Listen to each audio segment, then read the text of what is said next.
Nous confessons que Jésus est Seigneur. Il est le roi des rois, le Seigneur des seigneurs. Il est l'alpha et l'oméga, l'agneau de Dieu qui a été immolé. Et aujourd'hui, nous venons pour annoncer le salut de Christ. Avant de commencer, nous allons prier. Notre Père, notre Dieu, nous te louons, nous te donnons gloire, magnificence, élévation, honneur, pour ta grâce et miséricorde que tu nous as accordé d'être parmi les vivants et d'être susceptibles. Béni sois-tu, Seigneur, de ce que tu pouvoies, de ce que tu pouvoies à cette émission. Reçois la gloire, l'élévation au nom de Jésus. Père, il est écrit dans 2 Samuel 23, la Bible déclare que l'Esprit de l'Éternel a parlé par moi. Il a mis sa parole sur ma lèvre. Père, accomplis ta parole. Je prie, je m'enterre, je disparais et je te relève. Saint-Esprit, viens nous enseigner. Seigneur, je prie que tu nous envoies ta lumière. Je prie, Saint-Esprit, accorde-moi ton inspiration, révélation, illumination. Viens nous enseigner pour nous amener dans les profondeurs de la valeur de la chrétienté. Amen. Amen. Bien-aimés, nous sommes dans la semaine pascale. Et nous allons... Le thème aujourd'hui, c'est le fondement du christianisme. Le fondement de la chrétienté. Amen. Premièrement, comprenez que sans la venue de Christ, le salut ne serait pas donné aux païens. Sans la venue de Christ, les païens n'auront pas de salut. Le christianisme ou la chrétienté en général est basé sur la mort, la crucifixion de Christ, sa mort et sa résurrection. Donc, comprenez que la crucifixion de Christ, sa mort et sa résurrection, c'est ça qui donne la puissance au christianisme. Ça donne la puissance au christianisme. Amen. Et sans le sacrifice de Christ, Seigneur Jésus, notre foi n'a pas de puissance. Notre chrétienté, et donc, aujourd'hui, que chacun soit fier, parce que Christ a payé le prix pour nos péchés. Amen. Je vais parler aujourd'hui de la valeur. Pourquoi le christianisme a une valeur? Premièrement, comprenez que Christ, Jésus, est venu dans ce monde pour sauver les péchés. Pour sauver les péchés. Amen. Pour sauver les péchés. En fait, le christianisme, c'est pour les pécheurs. Le christianisme n'est pas pour les juifs. Mais c'est pour les pécheurs. Bon, nous voulons l'autre.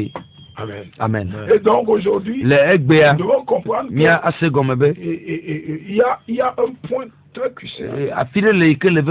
Et c'est que Jésus est venu dans ce monde. Et il est allé à la croix. Il a été crucifié.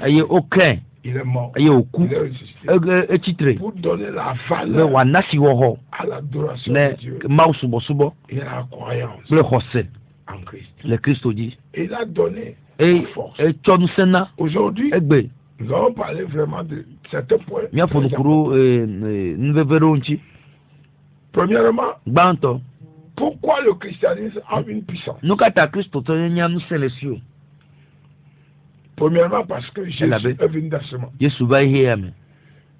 pour payer un prix, pour le rachat de l'humanité.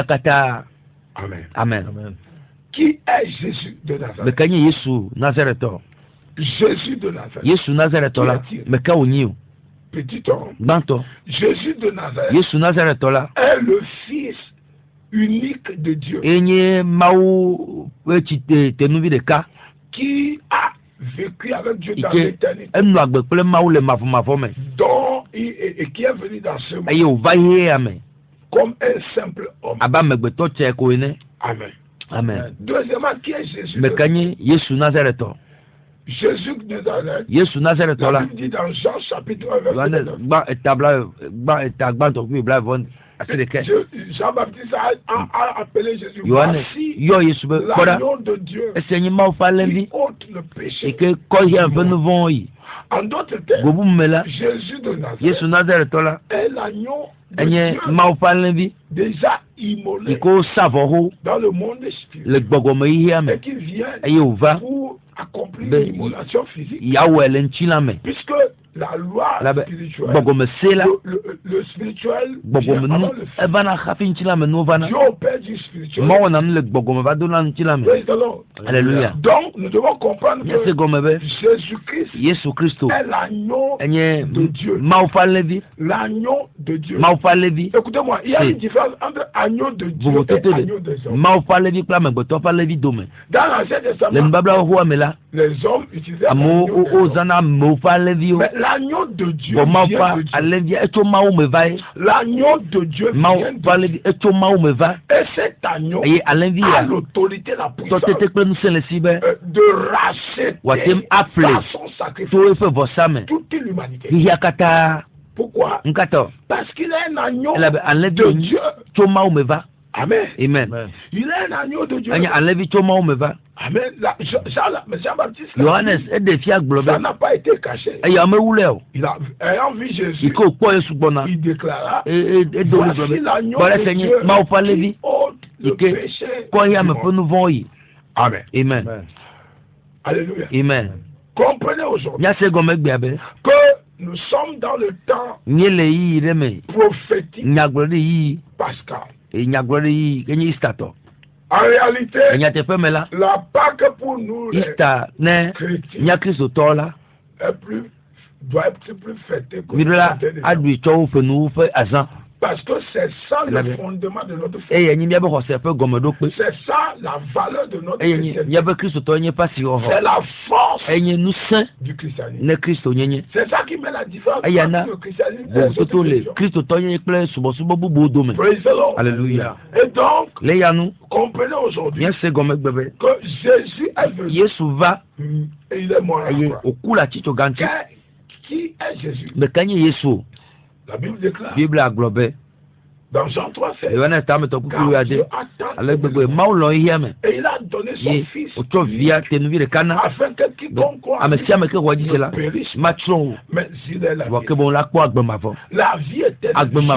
Jésus est le filet de la vie éternelle. Le filet de la vie éternelle. Pour ramener au Seigneur. Donc, si vous m'écoutez, Et que vous n'avez pas Jésus dans Yesu me la gbemena o la. Comme votre Seigneur. Aba feto kple de la o nene la. Vous n'avez pas le salut. Ya de kpɔkpɔ me la si o. Oh non, je ne parle pas d'aller à l'église. Ni le punu be na church pe nya o. Je ne parle pas de parler à langue. Me na do ade pe nya e cha o. Allo agbloma wu nya kple sese kple gbesese o a o. Je parle de de Christo la gbemena wa. Est-ce que vous avez reçu Jésus? Est-ce que Jésus est Seigneur? De Yesu nya feto kple de lana wa gbea. Écoutez-moi, que ton a c'est ta flatte. Si vous n'avez pas Jésus, ne Yesu me la si o. Comment recevoir Jésus? Le ke na ho Yesu do. Comment avoir Jésus? Le ke na Yesu na go no. Enyi be na vu me. Enyi be na gbe be ne va je be di me. Dans sa vie. Il pas gbe me. Comme Seigneur. Aba feto. Ba kle de la nene. Vous ne l'invitez pas. Me pe o la. Comme un ami. La be hon lo ne. Non, vous l'invitez comme Seigneur. Puisqu'il est le Seigneur. Il est le roi des rois. Vous devez le reconnaître. Dieu l'a souverainement élevé. Il lui a donné le nom au-dessus de tout. Afin qu'au nom de Jésus, dans les cieux, il est le Seigneur. Il est le roi.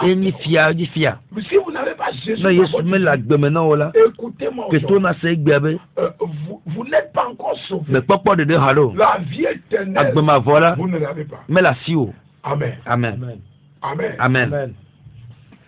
Il est écrit. On me dit. La vie éternelle, c'est de croire en toi, le seul vrai Dieu, et de croire en son Fils, Jésus-Christ. Amen. Amen. Amen. Ma question pour vous aujourd'hui. Croyez-vous en Jésus comme Fils de Dieu? Deux. Quand vous croyez, ce n'est pas fini. Lavez-vous dans votre vie. Je crois en toi. Indifférent de vous êtes dans ma vie. Amen. Amen. Une chose est de croire. Lavez-vous dans vos cœurs. S'il vous plaît. Si vous n'avez pas Jésus dans votre cœur, vous n'êtes pas sauvé. Quel est le but de la venue de l'homme sur terre? Le but de la venue de l'homme sur terre, c'est de vivre pour Dieu et repartir pour Dieu. Mais pour vivre pour Dieu, vous avez besoin de la puissance de Dieu. Pour vivre pour Dieu. Et cette puissance est cachée à Jésus. Nul ne peut vivre pour Dieu. Faire sa volonté.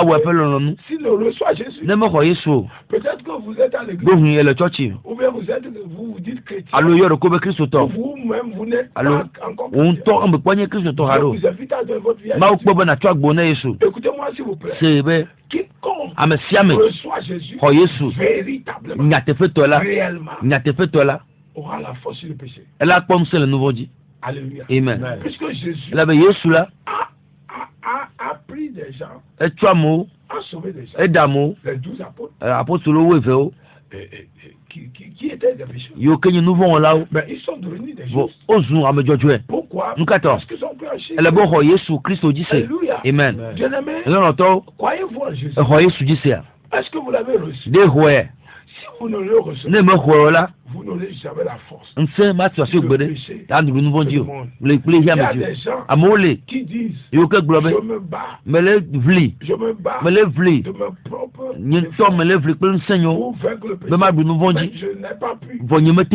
Pourquoi? Parce que le Christ n'est pas en vous. Quand nous parlons de recevoir, d'être sincère, de se donner, d'être sérieux, dans votre propre déclaration. Puisque la Bible dit par ta parole, propre parole va provoquer sa venue dans votre acceptation. Donnez-la le salut. Écoutez-moi s'il vous plaît. Être sauvé, c'est donner sa vie à Dieu. Et maintenir le salut. Il y a beaucoup de gens qui ne connaissent plus la valeur du salut. La différence entre le christianisme et les autres religions, a le salut par Christ. Un vrai chrétien Christo to van van. verra Dieu. Elle a pas maou. Un vrai Christo to van van. verra Dieu. Elle a pas maou. Pourquoi? Nous kata. Parce qu'il a donné sa vie. Elle avait tué pas gbené Yesu. Ne vous y trompez pas. Mais gana wa bleu. Si quelqu'un vous trompe, Na me le bleu. le fait d'aller à l'église, Ben na churchi. vous êtes déjà sauvé. Ne pas de dia. C'est faux. Ah wa la paille. C'est très faux. À la paille. Amen. Amen. Amen. Amen. Bien-aimés, Non il a to. nous sommes dans le moment Ni le yi. où Christ est Que mort. Christo ku. Premièrement, il a été crucifié. Ba OK. Et il est mort. Yi oku. Et il est ressuscité. Yi au titre. Maintenant, Ifi. je vais toucher certains points. Makasin de Cavero. Quels sont les avantages Gome popo kawe. de la crucifixion, Le Yesu be kakaya mo. de la mort Le be kumu. et de la Le be résurrection? titi mo. Amen. Amen. Premier avantage, Gome popo gbanto. Jésus est mort Yesu ku. avec nos maladies. Le mi abe dolelo. Nos maladies. Mi abe dolelo. Il est mort Eku. avec nos maladies. Le mi abe dolelo. Deuxième, Evelia. il est mort Eku. avec nos péchés. Le mi abe nouveau. Quel que soit le péché, Be kanle ke nouveau le ro. Jésus est mort. Yesu ku. Il a payé le E péché. o refaire. Il a enterré le péché E o di nouveau. dans le séjour des morts. Le petit fait. Et il est mort E o ku. avec nos péchés. Le mi abe nouveau. Qu'est-ce que cela veut Ye dire? gome de. Ça veut dire que Et qu'on y si met. vous recevez Ne Jésus, ero Yesu nya te fait toi. vos péchés Nouveau. seront effacés O kata wala tutu et da. vous aurez le pouvoir Eye sur le na péché. ponce le nouveau diazo. Vous ne serez plus esclave du Magani péché. kluwi na nouveau. Alléluia. Amen. Il y a des choses que vous aimez faire Nado le na lombe yao. ou qui vous contrôlent. Alo eke kponse le Dieu. Non, il ne peut plus te Eni yo maga te kponse le Dieu. parce que vous Elle avez avait reçu Christ. e ho Christo. Et que c'est Jésus Ve Yesu an est venu e va et il a donné le ye pouvoir o nam saint de marcher be na zon. sur les scorpions, E daudi les serpents, ake et gloji. sur toute Ple la ke puissance de topen l'ennemi. so kataji. Alléluia. Amen. Mashakabadabadaba. Aujourd'hui, Egbe comprenez que se gome be Jésus Yesu. est parti avec vos péchés. Eyi ati so gaji pe nouveau. Et pour avoir profité de son enterrement Be de péché, ye fe le ko di nouveau. son meurtre Ye avec fe le péché, ku pa le nouveau. il faudra le Ejebe na voir na dans te votre vie. pogumele na ho Yesu da Vous go. devez donner votre vie à Na Jésus twa gbo na Yesu kwe. pour profiter Be na te kpɔ vide na te kpɔ gome le de nouveau vos péchés qu'il a enterrés. nouveau yo kata o ni nouveau yo kata o di Satan, c'est que le Satana, corps il y a- ne connaît pas la parole. Kristo ga me nyam Et nyala ça devient son avantage. e ezu e fe gome kpɔkpɔ gantɔ ne Il a pris l'avantage sur le corps ekpɔ chrétien. ekpɔ ŋusẽ le Kristo ga me Mais di je prie et je do prophétise gbe ɖe me gblɔ nya ɖi qu'à partir de be tso aujourd'hui, gbedzi la la victoire dziɖuɖu que Christ a amenée yi ke Kristo tsɔ va sur le péché de nouveau dzia vous soit octroyée ne tsɔtsɔ na mi au nom de le Jésus. Yesu be ŋkɔ me Dis-moi amen. gblɔna ba me Bien-aimé, lɔmi lɔlɔtɔwo la croix atitso a ga une puissance. ŋusẽ le si La crucifixion de Jésus. Yesu ƒe atitso ga dzi yi ko kia ŋusẽ le si Je ne parle pas du poteau. nye be gblɔ ati o Je ne parle pas des petits statuettes que les gens nye me mettent gblɔ be nu yi ka mo le ɖe asi Je asika o parle de la réalité. me gblɔ nyateƒe ƒe nya me le gblɔ La réalité nyateƒe ƒe nya de la crucifixion kuro Yesu ƒe kakla ŋuti de Christ Kristo ƒe kakla est une puissance. ŋusẽ wònyi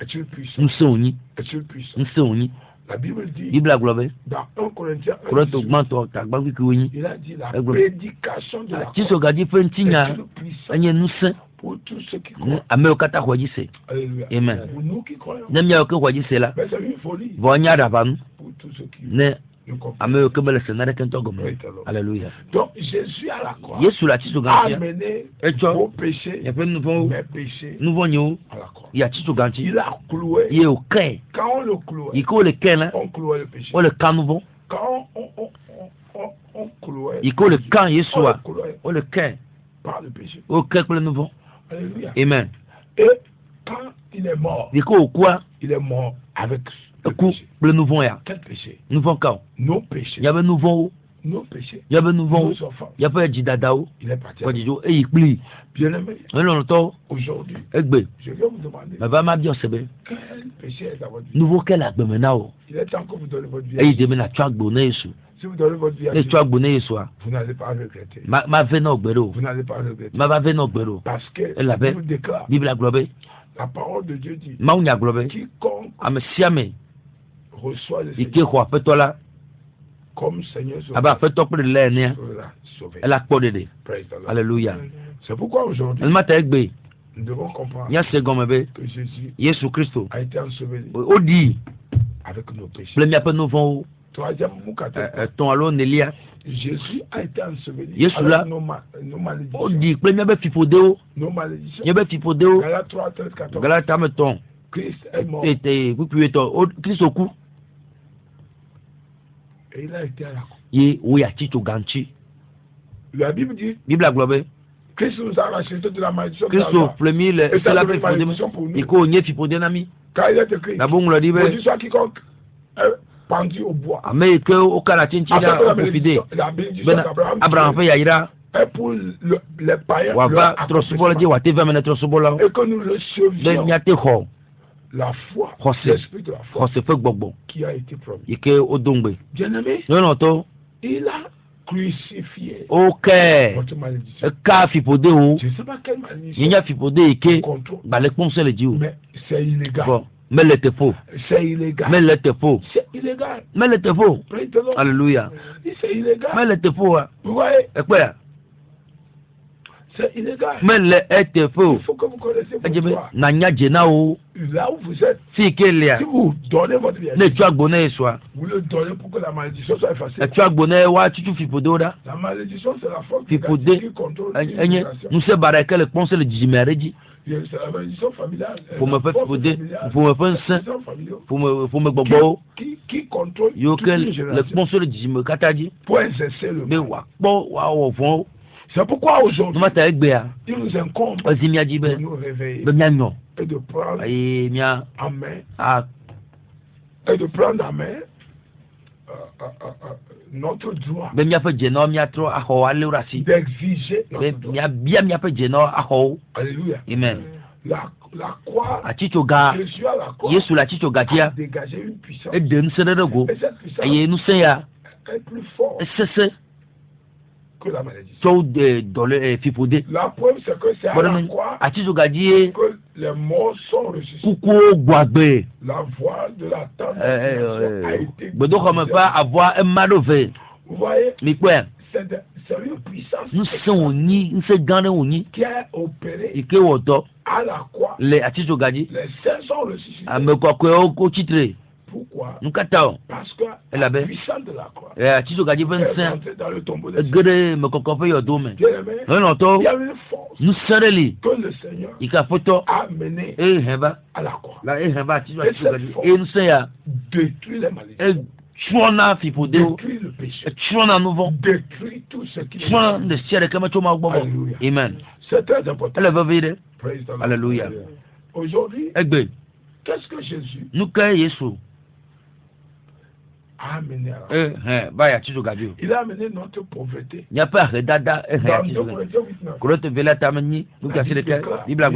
Corinthiens 8:9.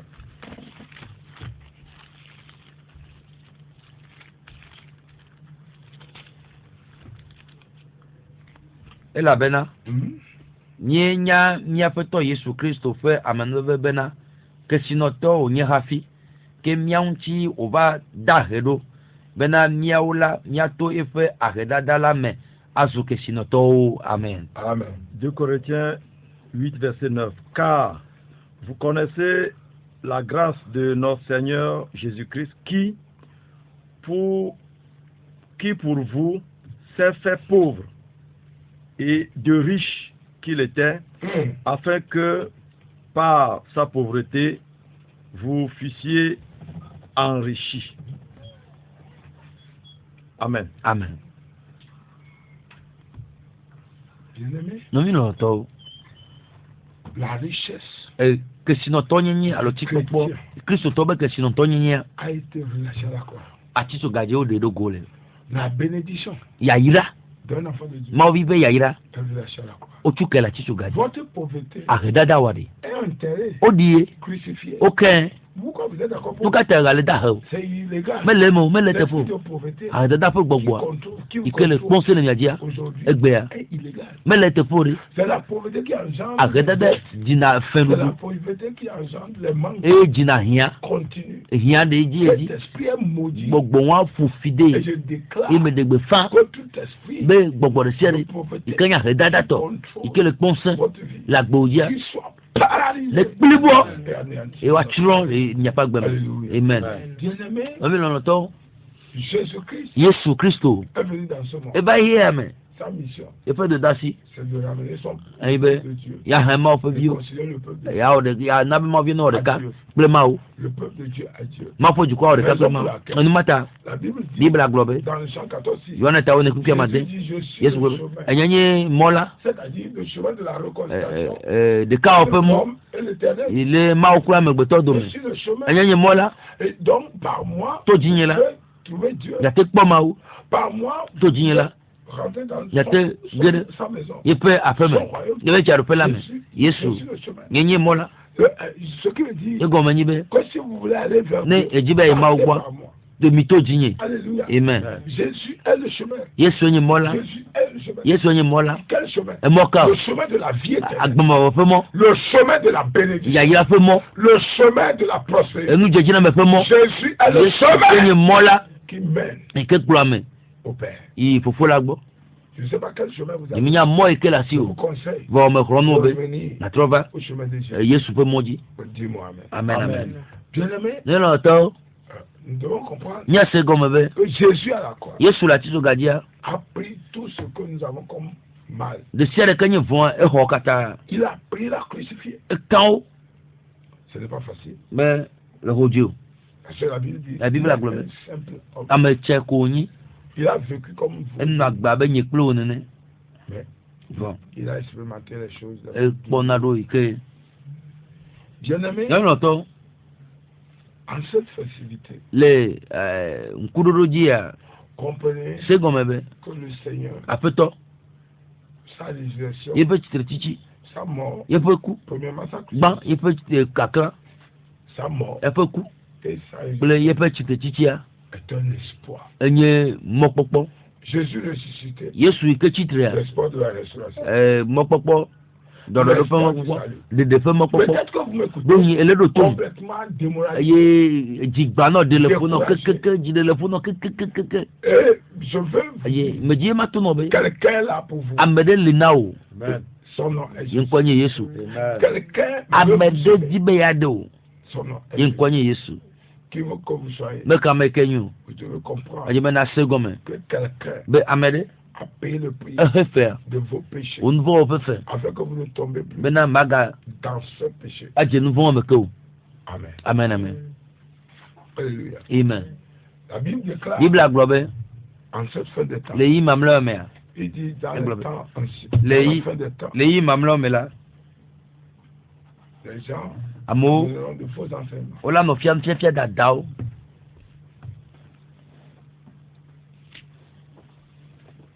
Les gens amèneront de faux.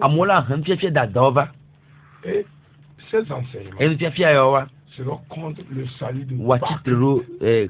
Christopher de le salut de Dieu est unique et par Christ. Et il Christ dit Jésus de Nazareth. Deuxième point. Le salut de Dieu qui est en Christ. Et que le Christ nous aide à mener une vie de sainteté. Quand quelqu'un a ce salut, il ne peut plus mener une vie de péché. Le salut est une puissance qui préserve le mal. Le nouveau quand quelqu'un a le salut, la manière dont il fume la cigarette, il ne peut plus. C'est pas parce qu'il ne veut pas. Mais le salut. Alléluia. Le salut nous prive. Donc, ceux qui disent qu'il y a un salut avec le péché, s'il vous plaît, revenez à la raison. C'est des vrais mensonges. C'est des vrais mensonges. Vrais mensonges. Parce que le salut avec le péché ne sont pas ensemble. Salut, sauvé.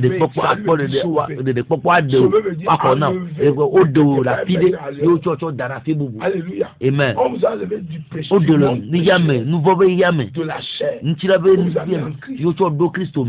Quelqu'un a dit dans Galates 2, Si je vis, j'ai été crucifié avec Christ. Si je vis, c'est plus moi qui Christ est non, si vous avez vraiment vous allez mener une vie selon la parole. Il y a des gens qui disent qu'ils vont réfléchir, mais qui mènent une vie de péché. Vous n'avez pas reçu. Votre réception n'est pas réelle. Vous le recevez, vous faisiez la pagaille. Et si vous ne voulez pas, les conséquences viendront. Alléluia. Amen. Donc aujourd'hui, chacun de nous doit se pencher à la repentance par la réception de Jésus-Christ. Amen. Amen. Peut-être que vous avez rétrogradé. Vous devez revenir. Alléluia. Amen. Quand on parle de rétrogradation, se coucher dans un ou bien retourner dans le monde.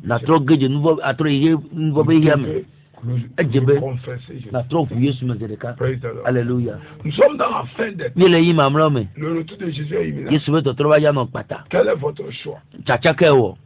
Voulez-vous adorer Jésus ou bien voulez-vous adorer le monde? N'oubliez pas, il est venu payer le prix de vos péchés. Alléluia. Amen, amen. Alléluia. Amen. C'est pourquoi aujourd'hui, chacun de nous doit se positionner. Dans ce que tu fais, à quoi il fait gomme papa à quoi vide gomme papa là gade gomme papa alléluia. C'est très important. Elle va venir. Chacun de nous doit se positionner. Alors là, non été fait. Profiter. Mais il y a pas gomme. Les gomme papa amen. Amen. Amen. Amen. Jésus-Christ. Christo a dit. Détruisez ce temple. Je le restaurerai en 3 jours. Il a dit aux disciples. Jonas a été englouti. Jonas là. Le poisson. Alléluia. Amen. Aujourd'hui, vous devez comprendre. Jésus-Christ a vu sa crucifixion avant. Et pour quelqu'un, qu'est-ce que vous voyez pour vous? Amen. Amen. C'est extrêmement important d'observer ce moyen afin que nous ne périssons. Je veux répéter ceci. Il y a acte 10, acte chapitre 4, verset 12. Acte 4, 12. Il y a aucun nom par lesquels nous pouvons être sauvés. Si ce n'est Jésus-Christ. Alléluia.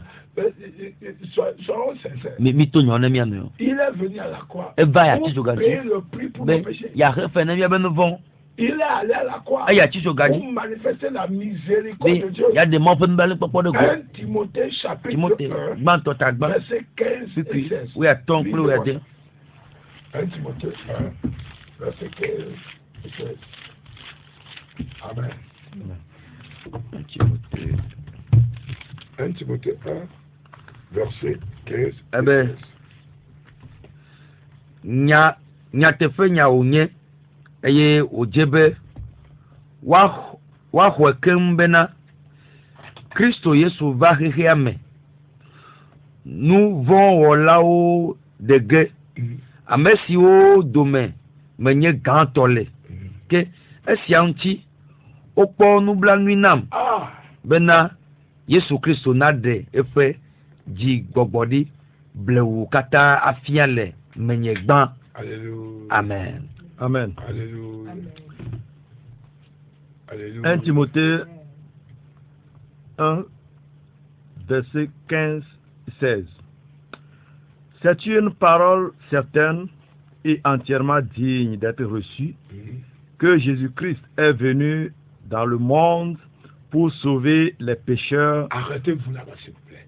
La Bible dit. Bible a globé. C'est une parole certaine. Nyate fe nyaonyi be. Qui que vous soyez aujourd'hui. Et vous m'écoutez.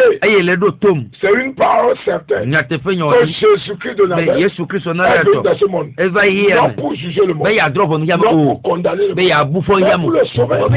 Ce qui veut dire que quels que soient vos péchés, vous pouvez être sauvés. Juste en croyant en Jésus, en s'avissant que vous êtes pécheurs. Est-ce que vous avez besoin de l'aide de Christ? Il est venu pour les pécheurs, pour qu'ils soient sauvés. Jésus n'est pas venu pour encourager les pécheurs de continuer à pécher. Comprenez-vous? Le sauver du péché veut dire enlever la personne de la situation. On sauve quelqu'un du noyage. Ça veut dire quoi? Ça veut dire quoi l'enfoncer? Non. Sauver de l'eau, de la noyade, ne veut pas dire l'immerger. Donc, je ne sais pas quelle version les gens prêchent. Si Jésus nous sauve du péché, c'est que nous allons vivre sans péché. Alléluia. Amen. Mais même si le corps combat, la puissance de la croix et du salut, sur le péché. De nouveau dit. Amen. Amen.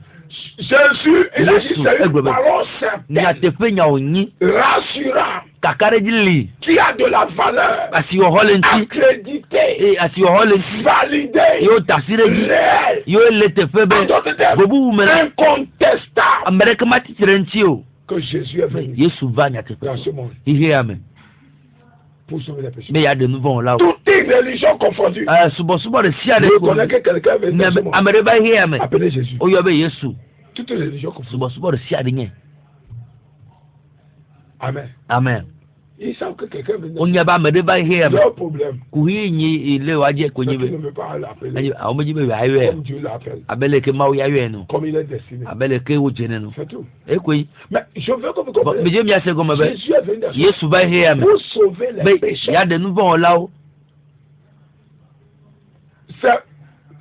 Sauver veut dire enlever la personne de la chose.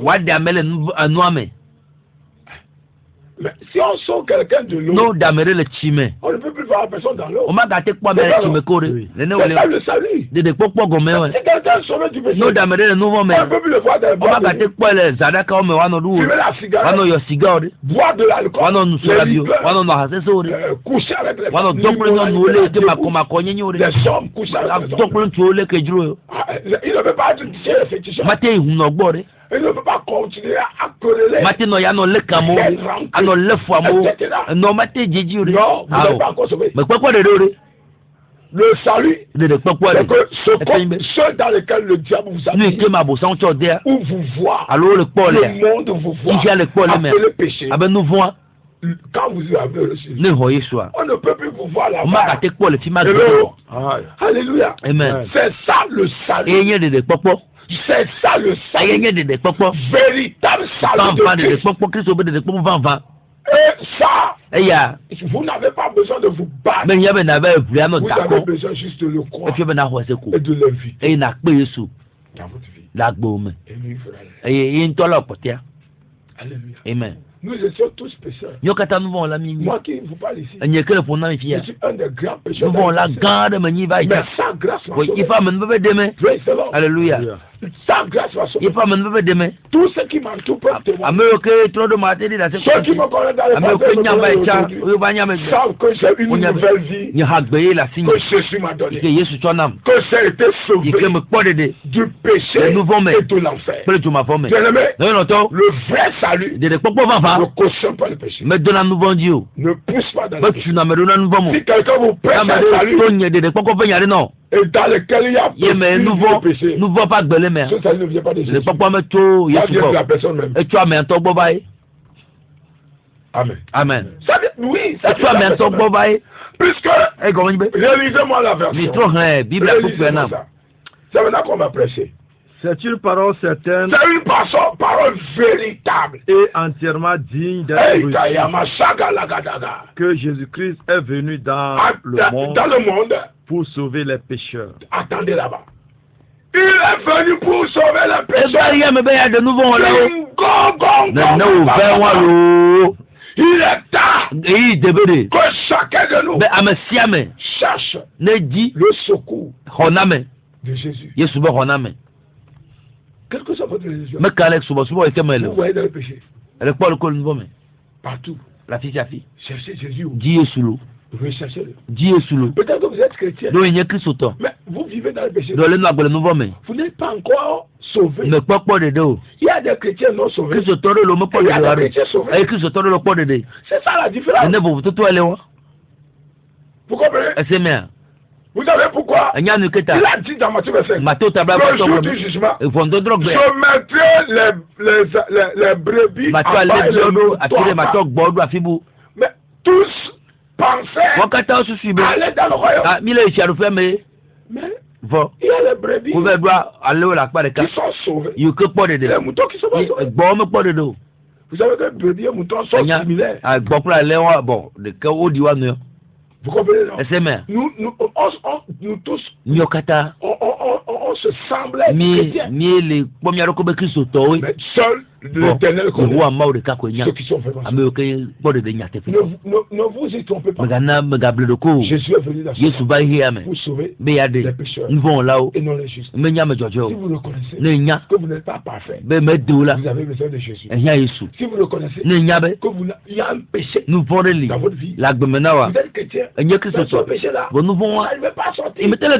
C'est que vous n'avez pas encore le salut. Le fait de confesser n'est pas fini. Vous pouvez me dire, et détermination.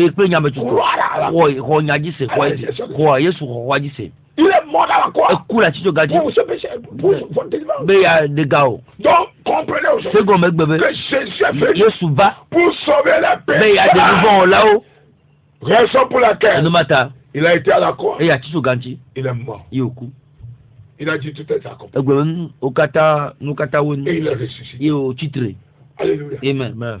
Quelle vie vous menez?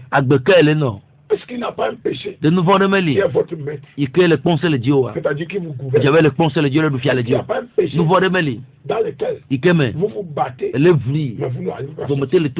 Il y a une seule personne qui a le pouvoir sur le péché. Lui n'a jamais péché. Il est venu dans ce monde, mais il n'a pas péché. Son nom est Jésus de Nazareth. Il peut vous sauver. C'est ça l'esprit du salut. Sans le salut, le danger c'est que ça vous ne verrez pas le royaume de Dieu. Beaucoup vont à l'église, vont aller en enfer. Donc, et d'autres vont aller dans le royaume. La preuve c'est que 12 apôtres, disciples ou apôtres, ont été appelés. Ils ont travaillé pour Christ. Ils ont été avec Christ. Mais un parmi eux est allé en enfer. Pourquoi?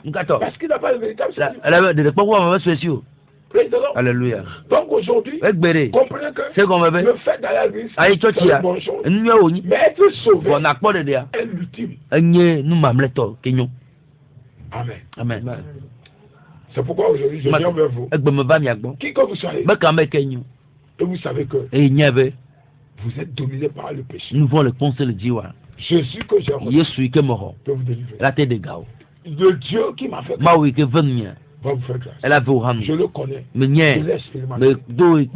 Et il m'a sauvé. Il va vous sauver. Je ne parle pas en l'air. Je vous parle avec excellence. Il m'a sauvé. Alléluia. Amen. Je veux qu'il vous sauve. Partout où vous êtes, il est mort à la croix pour nos péchés, pour les péchés passés, les péchés présents, les péchés qui vont. Sans mort, il ne sont pas une seule personne. Toute l'humanité. Jusqu'à ce que vous reveniez à lui. On a le temps d'enseigner. Dans le temps venu, ce qui est réellement de son sacrifice. Partout où vous êtes, je veux vous inviter à donner votre vie. Vous voulez le pardon de vos péchés. Vous avez un péché qui vous domine. Quand vous allez vous le venez. Ne va gana jeme kwe. Vous n'arrivez pas à sortir. Mettez tout dans les mains. Ou bien vous n'avez même pas Christ en vous. Wa Christ met les mains. Vous ne croyez pas en Jésus. Ne croyez sous Jésus. Je vais vous dire. Mais je vais te nommer. Il y a une éternité après ça. Ma vorele. Il y a 2 places. Aye te peux quoi? Je m'avons. Et la royaume. Ple il faut faire faire mais. Et seul Jésus. Aye Yesu. Là dit c'est une parole certaine. N'a te fait nyoni. Ça veut dire accrédité. N'a te fait audacité. Matro. Sérieux. Elle veut dire. Et Jébo akapo. Et Jébo ahoy. Christ est mort. Christ au cou. Pour que nous sommes. Le mieux miakpo. Ne nous voir ciel. Vous voulez le pardon de vos péchés? Jibe ma on tu as fait nous voker. Je veux que vous priez cette prière. Mais na dogbe ara ko. Merci. Akpenao. De m'avoir parlé. Mais fonam. Je reconnais que mais de jibe nous vont la meni. Mais rien opere nous. Pardonne-moi mes péchés. So nous voka take. Et purifie mon pardon. So voit continuer. Seigneur Jésus. Apetto Yesu. Je te reçois. No ho. Comme mon Seigneur. Aben ya feto. Et sauveur. Près de là né. Dans mon cœur. Le nye jime. Seigneur. Afeto. Je crois. Me voici. Que tu es celui qui. Me wonye ameke. Ni ma gbagba la fe vie. Et qui est mort. Et que coup. Pour ma vie. Le nya gbeta. Seigneur. Afeto. Sauve-moi. Dem. De tout péché. Le nouveau de ciel mais. Donne-moi le pouvoir. Nanu se. De vivre. Be man nagbe. En toi. Le meo. Seigneur, Afeto. Accorde-moi la grâce. Na ma men bebe. De vivre en toi. Be man nagbe le meo. Efface mon nom. Et tutu. Dans le livre de la mort. Le coupable ba lo me. Écris mon nom dans ton livre. Mon loi go la me. Donne-moi le pouvoir. Nanu se. De devenir ton enfant. Na ma zuvio. Merci. Akpeno afeto. Au nom de Jésus. Le Yesu ben comme. Amen. Amen amen.